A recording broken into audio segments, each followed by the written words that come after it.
start off with Helene St. James, Detroit Free Press. Jeff, looks like if Larkin, I guess, first of all, do you anticipate Dylan being available Tuesday?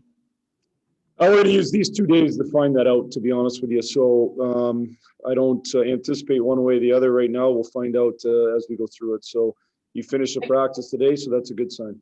I guess whether he's back next game or the following one, it looks like, are you liking that Nemesnikov, Zadina, Ryan line enough that if Larkin is bad, you may keep Fabry on the wing on Larkin's line instead? That you're liking what you've seen from Nemesnikov, Ryan, and Zadina?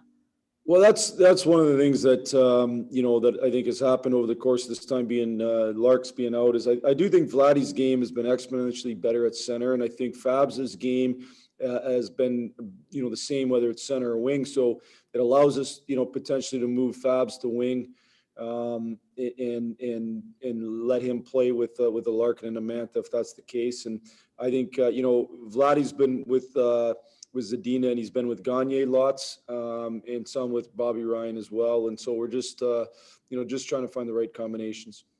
And do you like having, because I think, although it only lasted 2 games as such, you had Ryan and Zadina on the wings on a line to start the season. Do you like that? Just Ryan, it kind of brings a calmness to his game too with his experience, and for a guy like, draws attention, like opponents have to respect him. And maybe a little bit space can open up for Philip in that way. But I also think it brings playmaking, brings the ability to have some offensive guys play together that that can make some high end plays hopefully and give us more ability to be dangerous offensively. So we hope so. I think Vladdy's a key piece of that though, because he's done a real good job being a real accountable center, and I think that's a real critical part to it. Ultimately we got to let less goals in than we have in the last 3 games. Last thing, Dale, I even asked Tyler, Bertuzzi? I think he's progressing. I think he's moving in the right direction, but I don't have a timeline. But I would just say he's progressing in his treatment. Well, did you think it would be this long when he went out? No, I did not. I would have given you a better insight, if I did think that. But it's just been a longer process than what we realized, and that happens sometimes with injuries. And so we just kind of got to sit and wait and wait till he's fully healthy and ready to get back at it. Thank you. Next question from Ansar Khan with MLive. Yeah, Jeff, with Rasmussen, just in a few games that he's been back up here, what are you seeing from him, and what do you want to see from him going forward? I know it's a day-to-day thing, whether he'll still be here or sent back or wherever he plays, but while he's here, what do you hope to see from him? What I've seen that to me has been better than it has been in the past is his skating with the puck through the neutral zone has been noticeably better. I think that comes with confidence. I think he's made more confident plays with the puck. I think he did exactly what he should have done when he went down to GR, and that's went down and really picked his game up to another level. That was the message that I got from the Grand Rapids staff. I think Steve's been happy with his play down there.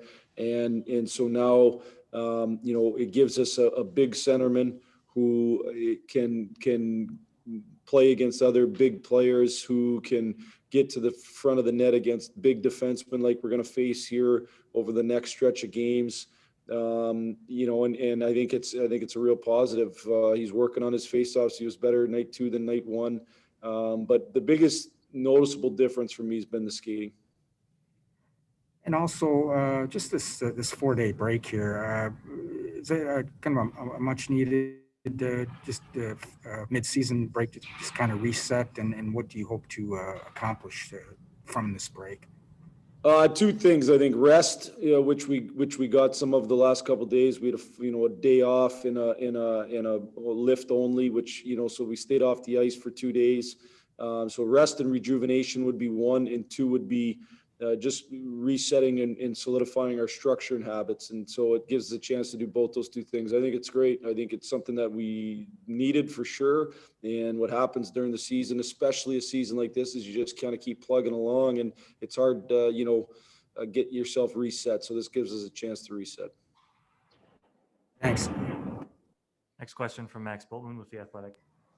Hey, Jeff, quick follow-up on Bertuzzi. I mean, does the fact that this has taken longer than you guys thought, does that indicate something that might have longer-term question marks behind it? Or is it the kind of thing that once it's healed, it's all good? I can't answer that. Don't know. I think anytime you have an injury, you're always a little bit worried about the effects it has on somebody long term. But so we'll see. We hopefully it gets healed and he's able to be 100% and not have a nag at him over the course of time. But a lot of players, as they go through their career, have nagging injuries. That's the reality of it. Doesn't mean that it keeps them from playing and being real productive. So we'll see how it goes. And then to follow up, you mentioned Rasmussen working on his faceoffs. I saw him and Glendening working on him toward the end of practice. How big of an advantage is it to have a guy like Luke who can work on that with a young center, for even 10, 15 minutes in a practice like that? Well, I think it's a big advantage. I actually talked to Chris Draper yesterday too, just to get his insight. Chris was one of the better face-off guys in probably the history of the game, and so we had a chance to get his insight a little bit. Had him look at Rass's face-offs, and then ask Luke to work with him a little bit as well. Obviously, Luke's the best in the league right now. He's gone through a number of years where, from his experiences, has gotten better and better and better, and he knows different centermen that he's gone against. Luke and Rass aren't similar in body type, so Rass might win him much different than Luke might win him. But at least even Luke can kind of talk about how Jordan Stahl does it, how some of the bigger guys do it, and give Rass some tips. So I think Rass will keep getting better and better at it. It's one of those things until you get into the National Hockey League. It's impossible to get practice against National Hockey Leaguers in the faceoff circle. So now he gets a chance to do it. Thanks, Jeff. Yep. Next up, Ted Colfin, Detroit News. Hey, Jeff, just one more on Bert. What are you lacking right now without him in the lineup? What have you really missed? He's one of our top couple forwards. So you're missing a guy who, does a lot of different things. When he went out, he was killing penalties. He was on our power play. I think he was our leading scorer, scores around the net. I think he's good defensively. He was out at the end of games 5-on-6. He's been a real key piece for us over the years. And I think he's a big time winning hockey player. I've thought that for a long time, since my first experience with him in Grand Rapids when he came into the playoffs and helped us win games there. So, I think Bert's a really good player, and it's just we're missing a real good player. Now, we're not the only team in the league that's missing a good player. So, we got to find ways to be successful without him. We're probably not as deep as some other teams, though. And so when you miss a guy like that, it has an effect. It'll be nice to get him back whenever that is. Hey, how much did that time when you sat to Kaiser, did that help him quite a bit, Jeff? Because it seems like obviously he's been in the lineup since. You've been using him different ways, a little bit more. Did that rest accomplish what it was intended to do? Yeah, and it was more than rest. It was also a chance to really bear down on the strength and get that power and strength back into his legs. One's a little bit worse than the other. It's just the reality of the nerve damage that happens from a back surgery. And so, he looks more like he's skating on two legs, where before he would look like he was skating on one leg and trying to play on one leg. So I think it's coming now. I think we had played a number of games in a short period of time, and was there residual wear and tear off that stretch? It might have been. So this is another good break for him, and we're just gonna have to make sure we manage his minutes in the number of games, and hopefully he can continue to head in the right direction in terms of the power output that he's showing. So, thanks, Jeff. Thank you. Thanks, everyone. We'll be